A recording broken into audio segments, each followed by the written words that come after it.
কিসের শব্দ এটা? কেমন একটা মন্ত্রের মতো লাগছে কি? হ্যাঁ, মন্ত্রই তো। কিন্তু এত রাতে কোথার থেকে আসছে এই শব্দ? তাছাড়া দেবরাজ যে পাণ্ডব বর্জিত জায়গায় প্রাইমারি স্কুলের চাকরিটা নিয়ে এসেছে, সেখানে তো কোনো মন্দির আশেপাশে নেই।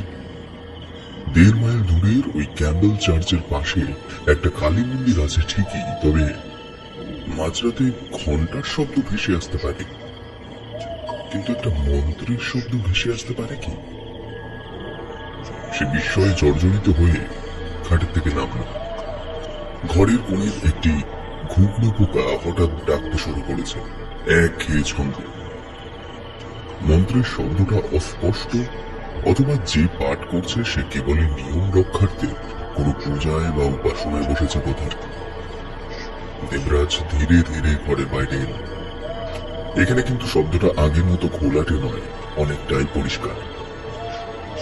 পরক্ষণেই তার ঘরের পেছনের দিকের কলপার থেকে একটা ধাতব বস্তু মেঝেতে আছড়ে পড়া শব্দ কানে ভেসে আসতেই তার হৃৎপিণ্ড কেঁপে উঠল এবং মন্ত্র পাঠ গেল থেমে। দেবরাজ বুঝতে পারল যে ব্যক্তি এই শব্দের অধিকারী, তার কানেও গেছে এই ধাতব শব্দটা, সে কারণেই সে থেমে গেছে। ভয় হলো মনে। শহুরে চাকরিজীবী এই ঘরে থাকে জানতে পেয়ে কোনো মানুষ বদমতলব নিয়ে এলো না তো? সে 1 পা 2 পা করে ফোনের ফ্ল্যাশ লাইটটা নিয়ে বাড়ির পেছন দিকটায় অগ্রসর হল।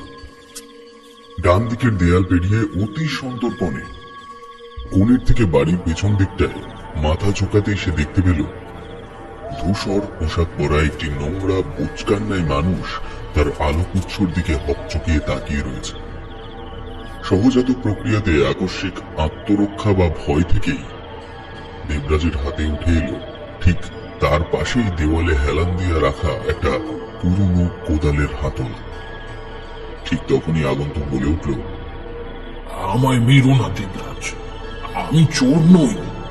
মাঝরাতের অন্ধকারাচ্ছন্ন আবহে কোনো বিকট দর্শন অপরিচিত মানুষের মুখে যদি নিজের নামের উচ্চারণ ভেসে আসে, তাহলে যে কোনো সাহসী মানুষেরও ভয়ে বুকটা কেঁপে উঠবে। দেবরাজ কাঁপা কাঁপা গলায় বলল, তুমি আমার নাম জানলে কি করে? কে তুমি? ভয় পেও না, আমি তোমার কোনো ক্ষতি করতে আসিনি। আমার নাম ভৈরব চক্রবর্তী। সবাই আমাকে ভৈরব তান্ত্রিক বলে চিনি, তবে এখানে পরিচয় খুঁজলে পাবে না। যাক, আগে তোমার প্রশ্নের উত্তর দিই। টুকটাক জ্যোতিষ কর্ম জানা থাকলেই মানুষের ললাট দেখে তার নামের আদ্যক্ষর এইসব সম্বন্ধে একটা ধারণা পাওয়া যায়। সেখান থেকেই তোমার নামের প্রথম অক্ষর যে হর্ষই, তা জেনে নিলাম। আর বাকিটুকু যেভাবে জানলাম তা তোমার জানতে গেলে একটা বড় গল্প শুনতে হয়। তোমার হবে সময়। দেবরাজ ফ্যাল ফ্যাল করে কিছুক্ষণ তার দিকে চেয়ে রইল, তারপর হাতের থেকে কাঠের দণ্ডটি ফেলে দিয়ে কাঁপা গলায় বলল, আমার সাথে আসুন। এর মধ্যে কিভাবে একটা অপ্রকাশিত বিশ্বাস জন্মে গেছে তার আগন্তুকের প্রতি। সে ভেবে পেল না তার কারণ কি। ভৈরব তান্ত্রিক তাকে অনুসরণ করে ঘরের ভেতরে প্রবেশ করল। তারপর বলল, একটু জল পাওয়া যাবে? মানে গলাটা শুকিয়ে গেছে আর কি। খানিক দেরি হলে তো মাথাটা ফাটতো, তাই গলায় এসে আটকেছে প্রাণটা। ভৈরব তান্ত্রিকের কথাগুলো এতক্ষণ ধরে শুনে দেবরাজ যেটুকু চরিত্রায়ন করতে পেরেছে তা হলো এই ভদ্রলোক বেজায় রসিক ও মজলিস প্রকৃতির। কিন্তু দেবরাজের সাথে তার কি দরকার থাকতে পারে, অথবা এত রাতে সে কোন মন্ত্র বলে এই ঘরে ঢুকে পড়ল? তবে কি ভৈরবতান্ত্রিক কোনো জাদু টোনা করেছেন দেবরাজকে, তাকে অচৈতন্য করে সমস্ত নিয়ে চম্পট দেওয়ার জন্য? এসব ভাবতে ভাবতে ছেলেটির চোখের সামনে একটা অস্পষ্ট পর্দার সৃষ্টি হয়েছিল। ঘোর কাটল ভৈরবতান্ত্রিকের সচেষ্ট কাশিতে। জল দেবে একটু? দেবরাজ আঙুল তুলে তার ঘরের কোণে রাখা মাটির কলসিটি দেখিয়ে দিল। ভৈরবতান্ত্রিকের অভিব্যক্তি দেখে সে বুঝল যে এই লোকটি আগেই কুজোটি দেখেছিল, কিন্তু সে চাইছিল বাড়ির বর্তমান মালিক তাকে নিজে জল নিয়ে এসে দিক। পাছে সৌজন্যতা না নষ্ট হয়। কিন্তু দেবরাজের অবস্থা তখন পুরোপুরি প্রকৃতিস্থ নয়। ভৈরবতান্ত্রিক নিজেই পরপর 2 গ্লাস জল পুজোর থেকে ঢেলে নিয়ে তা গলব্ধকরণ করলেন। তারপর একটা তৃপ্তিসূচক শব্দ করে পকেট থেকে একটা বিড়ির প্যাকেট বের করে সেটি নিয়ে দেবরাজের দিকে এগিয়ে গেলেন। বললেন, তুমি চৌকিতে গিয়ে বসো, আমি এখানে বসে একটা বিড়ি ধরাই। তাছাড়া আমার অপরিষ্কার জামা কাপড় পরে ওখানে বসাটা উচিত হবে না। আর দেবরাজ, এই মাটির কত গুণ তুমি বুঝতে পারবে এবার। মাটিতে গুণ? একটু ধাতস্থ হয়ে প্রশ্ন করে দেবরাজ। ততক্ষণে ভৈরবতান্ত্রিক দেশলাই বের করে বিড়িতে অগ্নিসংযোগ করেছেন। কয়েকটা বিক্ষিপ্ত টান দিয়ে বললেন, আজ রাতের ঘুমটা তোমার থেকে আমি নেব দেবরাজ। বদলে কি চাও তুমি বলো। দেবরাজ চৌকিতে বসে একটু বিরক্ত হয়েই বলল, বদলে কিছুই চাই না, আপনি এটুকু বলুন এখানে আপনার কি কাজ। ভৈরবতান্ত্রিক আপন মনে কয়েকবার ওপর নিচে মৃদু মাথা ঝাঁকিয়ে বলতে শুরু করলেন, আজ থেকে 20 কি 21 বছর আগের কথা বলছি। তখন এই শ্যাওলাদিঘি গ্রামে মানুষজনের বাস ছিল মতে 25 ঘর। তার মধ্যে থেকে জমিদার বা ভূস্বামী গোছের লোক ছিল কেবল 2 জন। এক হলেন রামনাম তালুকদার আর অন্য হলেন মোহন চক্রবর্তী। এই দ্বিতীয় ব্যক্তিটি ছিলেন আমার বাবা। মোহনপুর গ্রাম এখান থেকে 10 মাইল দূরে, হয়তো তুমি শুনেছ। সেখানকার বড় স্কুলে আমার বাবা শিক্ষকতা করতেন। তবে তোমার মনে হতে পারে আমার অবস্থা আজ এরকম কেন হল, তাই না? না মনে হওয়াটা অস্বাভাবিক নয় কি? আমি ঠিক বলেছ। তবে নিয়মিত মানুষকে সেই পথেই নিয়ে যায় যে পথে তার গন্তব্য স্থির থাকে না। আজ তুমি নিজেকেই দেখো, তোমারও তো ইচ্ছে ছিল একজন বড় লেখক হবে। একসময় কত স্বপ্ন দেখেছিলে এই নিয়ে, তবে তা সত্যি হলো কি? দেবরাজ অবাক হয়ে চাইল তার দিকে। বলল, আপনি কি আমার ঠিকুজি পুষ্টির খবর নিয়ে তারপর চুরি করতে এসেছিলেন? এই কথা শুনে ভৈরবতান্ত্রিক হো হো করে হেসে উঠল। বলল, শুধু তোমার নয়, আমি যে কোনো মানুষের ঠিকুজি কুষ্টি বের করে দিতে পারি। বলা ভালো, এটাই আমার কাজ। তোমরা যেমন বিজ্ঞান, জাত বিদ্যে এইসব নিয়ে বড় হচ্ছ, ঠিক তেমনি আমাকেও নিতে হয়েছে আধ্যাত্মিক শিক্ষা ও পরশরী হরার জ্ঞান। সংস্কৃত পড়তে জানো? দেবরাজ একটু ইতস্তত করে বলল, জানি, কিন্তু তেমন সচ্ছল নই। তাছাড়া আমার বিষয়ে গণিত? হ্যাঁ, এটাও ঠিক। তান্ত্রিক মশাই, আপনি সত্যি ধন্য, আপনি মহান। কি কখনই যে আপনার সঙ্গে এমন ব্যবহার করতে গেলাম আমি। হ্যাঁ, তুমি ঠিকই করেছ। আত্মরক্ষার প্রয়োজন জীবনে তোমার আরো বাড়বে খুব শীঘ্রই। কি করে জানতে পারলাম জিজ্ঞেস করো না। কেবল এত রাতে তোমার ভাড়া বাড়ির পেছনে আমি কি করছিলাম সেটি শুনে যাও। দেবরাজ এবার একটু গুছিয়ে বসল। এতক্ষণে ভৈরবতান্ত্রিকের প্রতি তার মনে সৃষ্টি হওয়া জড়তাটুকু সম্পূর্ণ কেটে গেছে। ভৈরবতান্ত্রিক বলতে শুরু করল, যখন আমার বয়স ওই 10 কি 11 কোটায়, তখন থেকে অনুভব করলাম আমার জীবনটা বাকি বন্ধুদের থেকে একটু অন্য প্রকার ছন্দে চলতে শুরু করেছে। সহপাঠীদের খেলাধুলা, আনন্দ সবই যেন কেমন বোকা বোকা ঠেকতো আমার কাছে। একবার ওই রামনাম তালুকদার বাড়িতে একটা বিরাট কাঙাল ভোজনের আয়োজন করলেন। দূর দূরান্ত থেকে অনেক সন্ন্যাসী, সাধু, তান্ত্রিক এসেছিল সে 3 দিনের জমায়েতে। তাদের মধ্যে থেকে একজনকে আমার খুব পছন্দ হয়ে যায়। গুরুর নাম নিতে নেই, তাই বলছি না, তবে বাকি সকলের থেকে সে একেবারে অন্যরকম ছিল।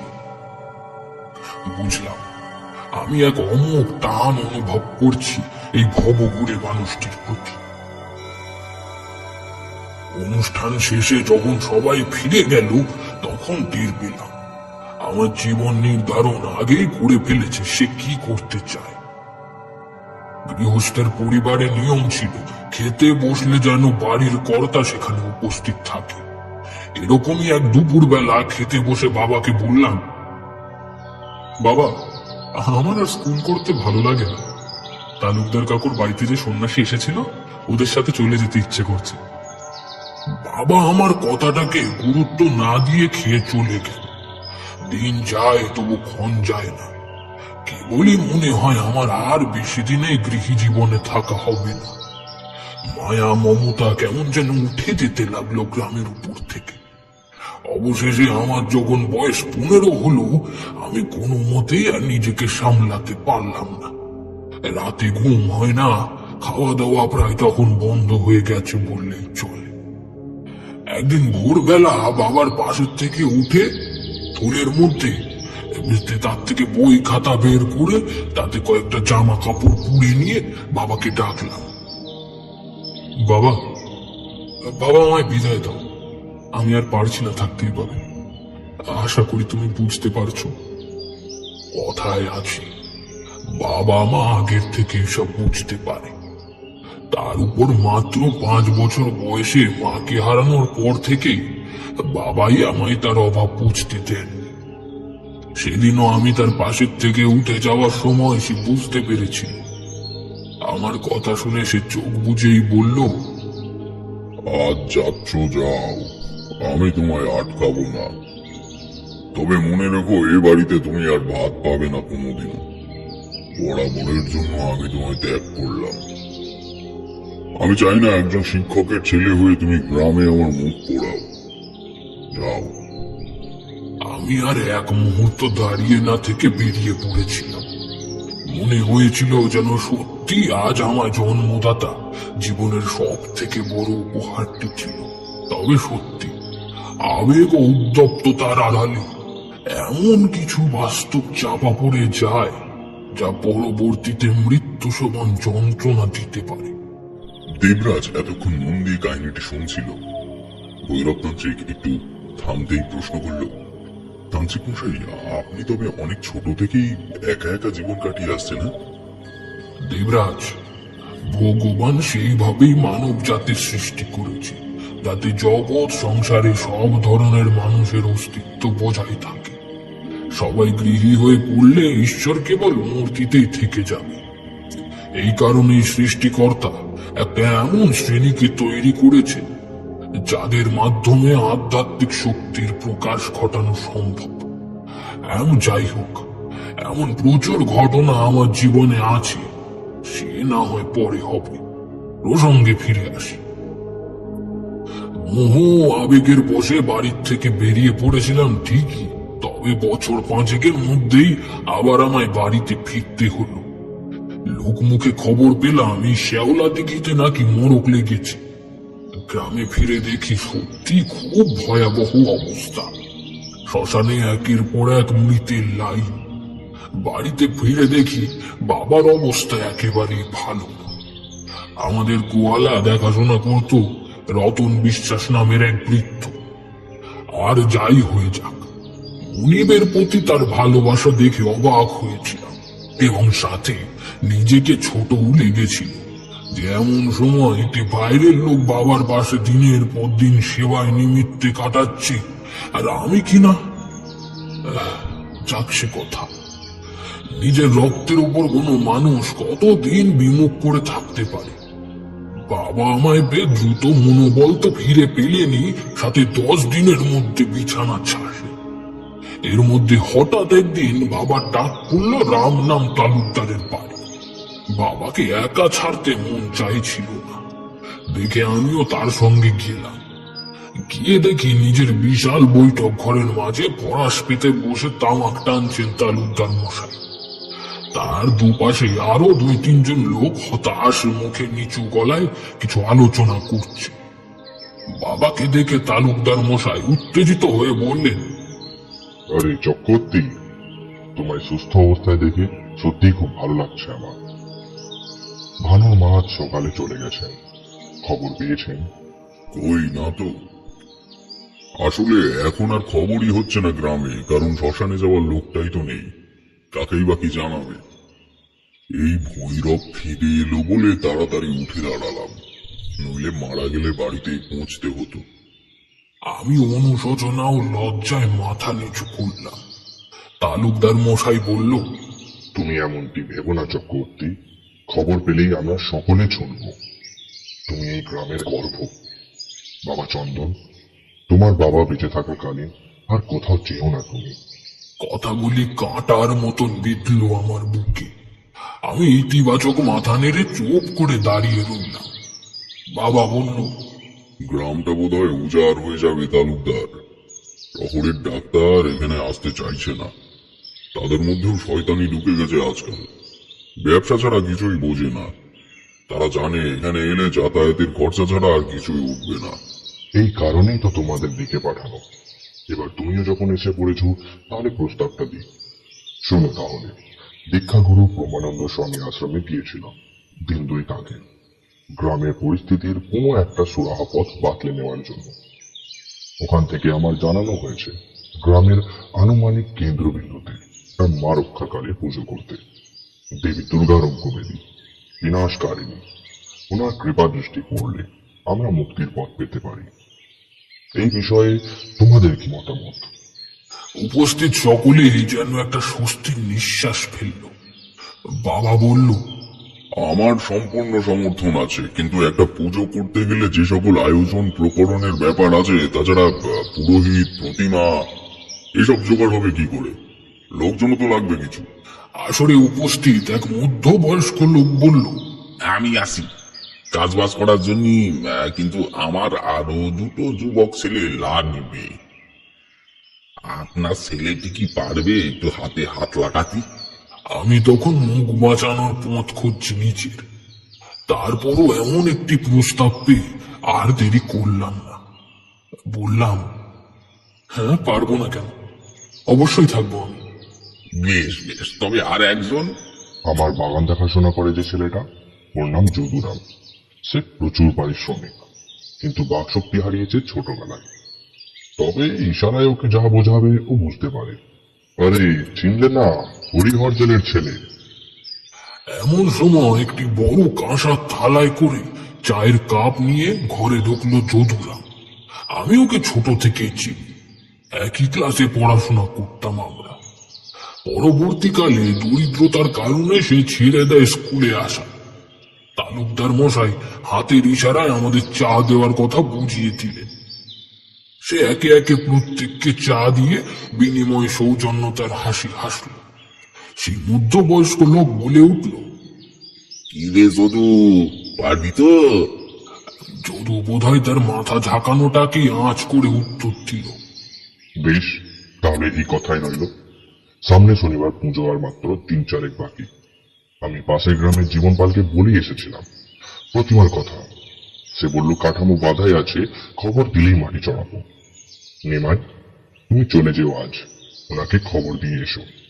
আর আমি ওদেরকে নিয়ে একবার ময়নাগাছি হরেন ঠাকুরের বাড়ি থেকে ঘুরে আসি।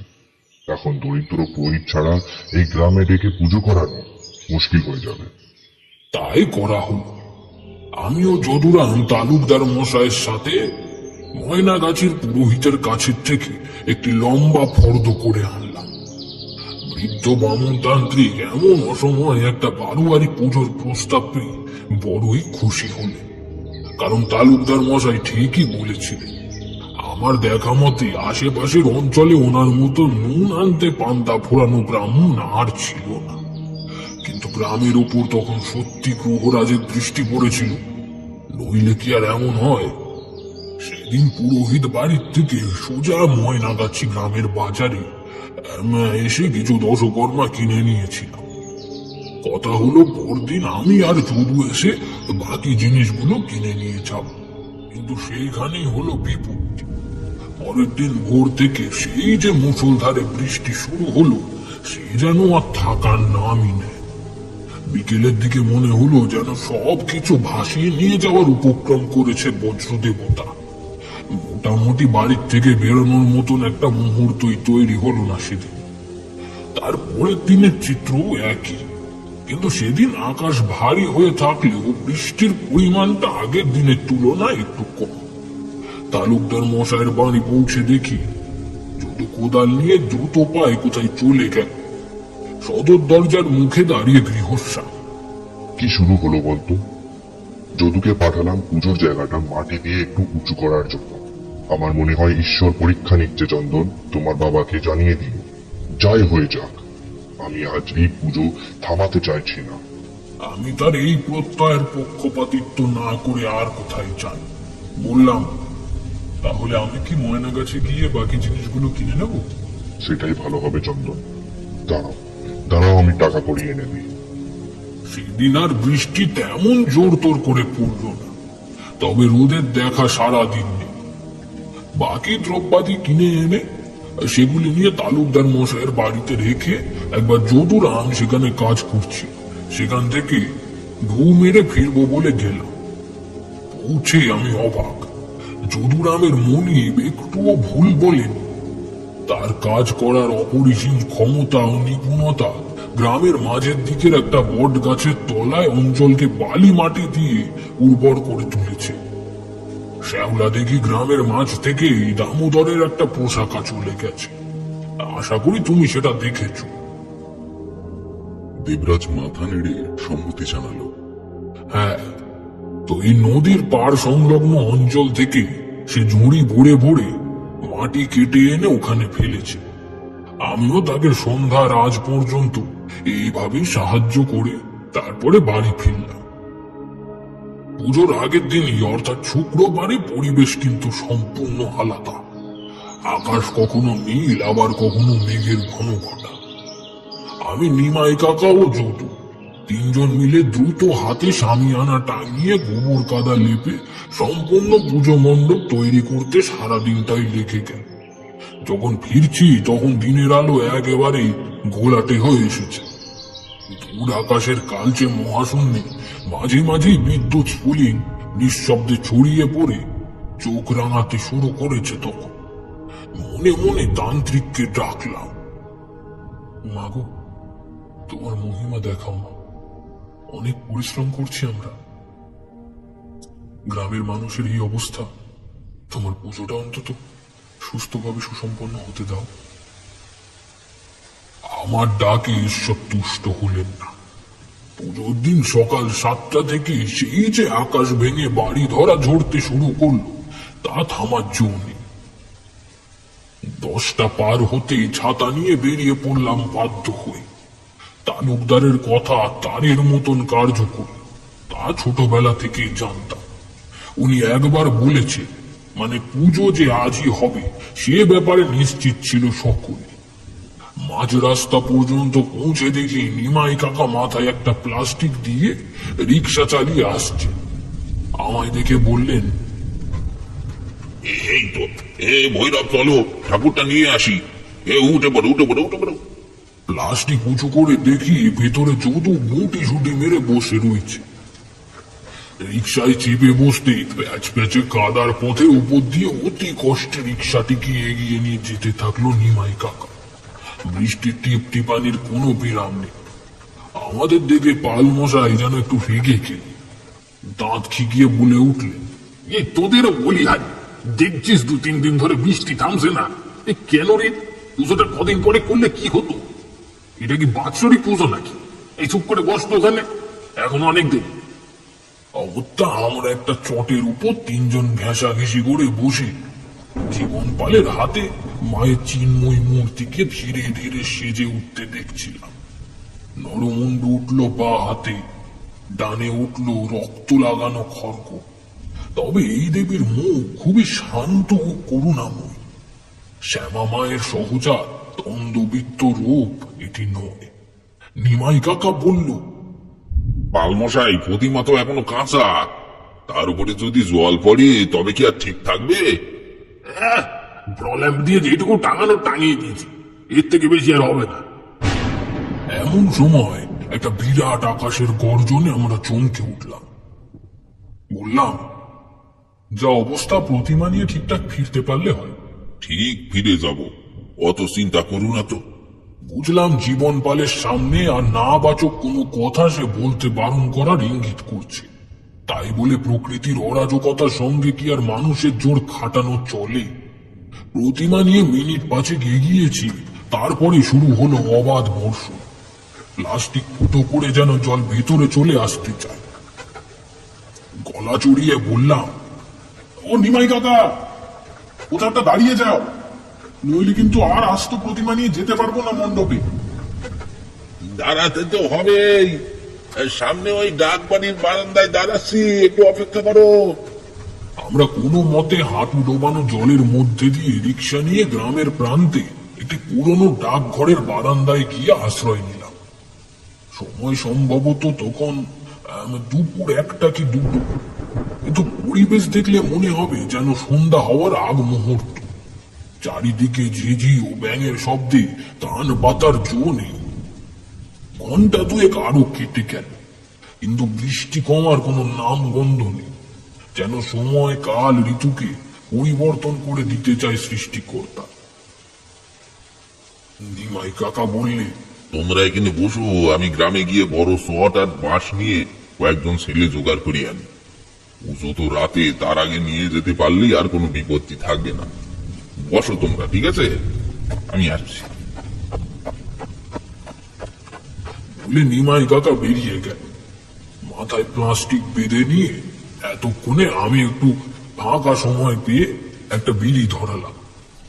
এমন একজন মানুষ আমার সাথে রয়ে গেল, যার সাথে ইশারা ইঙ্গিতে ছাড়া কথা বলা সম্ভব নয়। তাও বা কতক্ষণ করা যায়। ধীরে ধীরে অন্ধকার হতে শুরু করলো, অন্য দিনের চেয়ে একটু দ্রুত। মনেই মায়ের মুখের দিকে তাকিয়ে একবারই দুর্ভোগের বিপরীতে মিনতি প্রকাশ করতে যাব, এমন সময় মনে হলো যেন মূর্তিটা খানিক দূরে সরে গেছে। অপার বিস্ময়ে প্রতিমাটির অপাদ মস্তক পর্যবেক্ষণ করলাম। যদুরামও ব্যাপারটা লক্ষ্য করেছে। আমার সাথে সাথে সেটা তার বিস্ফারিত চোখ দেখে বুঝতে পেলাম। কৌতূহল বশত আমি উঠে পড়ে ধীরে ধীরে মূর্তিটির কাছে এগিয়ে গেলাম। মনে হলো কাটামোটি টেনে এনে আমাদের পাশে রেখে দিই। হয়তো অবসাদে ভুগছি বলে এমন মনের ধারণা হয়েছে। প্রতিমার নিচের কাঠামোটা ধরে উঁচু করব বলে মাথাটা সবে ঝুঁকিয়েছি, এমন সময় স্পষ্ট শুনলাম একটা নিঃশ্বাসের শব্দ। বুকের ভেতরটা হালকা হয়ে এলো আমার। মাটির কালী প্রতিমা কি নিঃশ্বাস নিতে পারে? অবলীলায় মূর্তির হাতের উপর আমার ডান হাতের আঙুলগুলো একবার স্পর্শ হলো এবং তৎক্ষণাৎ আমি ছিটকে পড়লাম মাটিতে।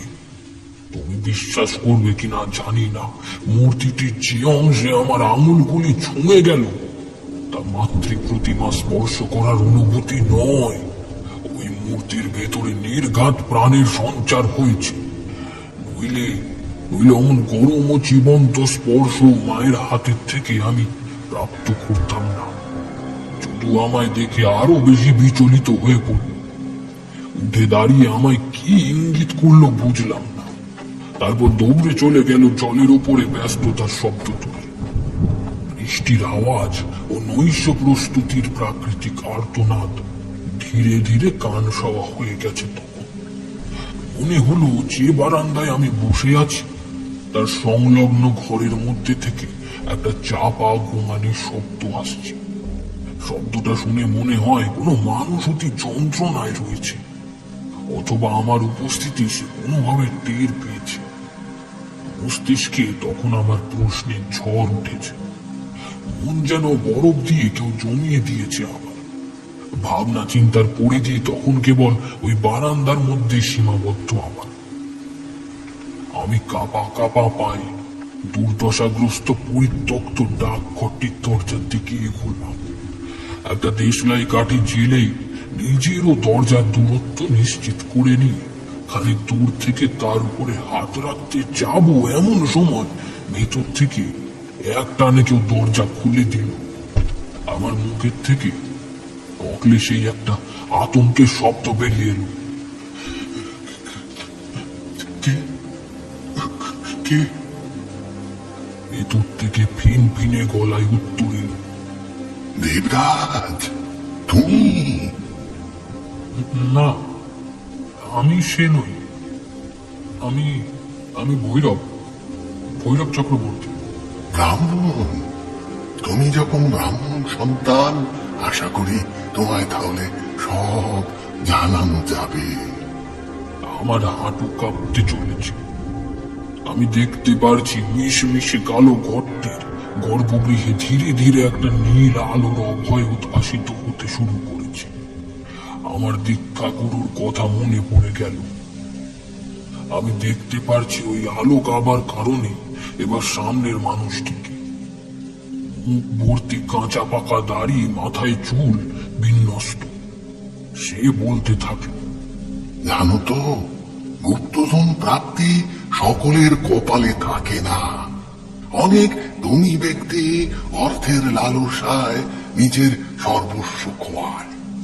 অনেকে নিজের তিলে তিলে জমানো ভালো কাজের পরিপ্রেক্ষিতে একটা দৈব প্রাপ্তি অর্জন করে। তুমি ব্রাহ্মণ সন্তান এবং একজন ঈশ্বর অন্বেষণকারী। তোমায় জানিয়ে গেলাম দেবরাজ, সমার্থীয় একজন ব্যক্তির আগমন হবে এই ভিটেতে। তার জন্যই সঞ্চিত থাকলো এই গুপ্তধন ভাণ্ডার। সে না আসা পর্যন্ত আর এই অঞ্চলে তুমি এসো না। মনে রেখো, এই মহামর্তে কিছু বিশেষ স্থানে ঈশ্বরেরা বিচরণ করে থাকে। সাধারণ মানুষ সে জায়গার সংস্পর্শে এলে তাকেও ধীরে ধীরে পাগল হয়ে যেতে হয়। যেমন আমি হয়েছি।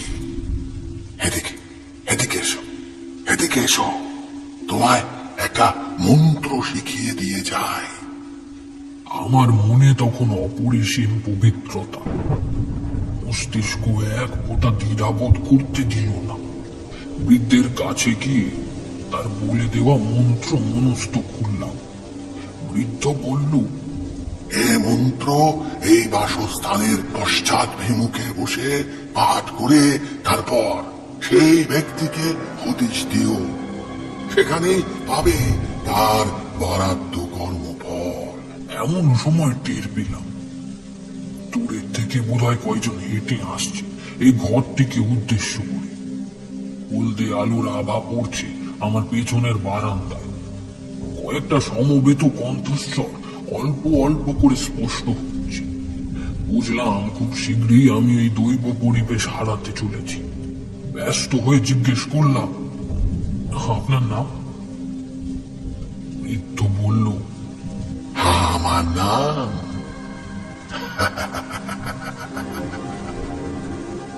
আমার নাম বামা। আমি তখন বসে পড়েছি সেইখানে। শরীরের সব শক্তি হারিয়েছি। সামনের দৃষ্টান্ত আমার ধারণা অনুযায়ী নিমেষের মধ্যে স্বাভাবিক হয়ে গেল। ইমাই কাকার গলা পেলাম। জোর করে নিজেকে স্বাভাবিক করে উত্তর দিলাম, এই তো আমি। আসলে বসে থাকতে থাকতে ঝিম এসে গিয়েছিল।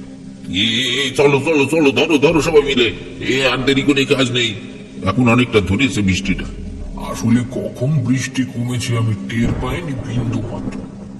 সবাই মিলে চটের ছাদনা বানিয়ে দেবীকে নিয়ে গেলাম মণ্ডপে। তবে একটা বদল, যেটা আমি লক্ষ্য করলাম হয়তো অন্য কারোর চোখে সেটা পড়ে। লক্ষ্য করলাম যে দেবীকে জীবন পালের বাড়ির থেকে নিয়ে এসেছিলাম তার রূপে অমূল বদল এসেছে। প্রতিমার মুখ এখন আগের থেকে অনেকটাই বেশি ঝলমলে, আর ঠোঁটের কোণায় একটা অপ্রকাশিত প্রসন্নতার হাসি। যেন ভক্তের অবাধ পরিশ্রমে উনি মনে মনে খুব খুশি হয়েছে। তবে সত্যি পুজোর পরে কাজ হলো মন্ত্রের মতো। সপ্তাহখানেকের মধ্যেই গ্রামের মানুষ সুস্থ হতে শুরু করল। তালুকদার মশাই ঘোষণা করলেন গ্রামের প্রান্তে এখন থেকে 1.5 মাইল দূরে ক্যাম্বেল চার্চের পাশে একটি মন্দির প্রতিষ্ঠা করবেন। কিছুক্ষণ দুজনেই চুপ। ভোরের প্রথম পাখিটা দূরের কোনো গাছে ডেকে উঠল মৃদুস্বরে।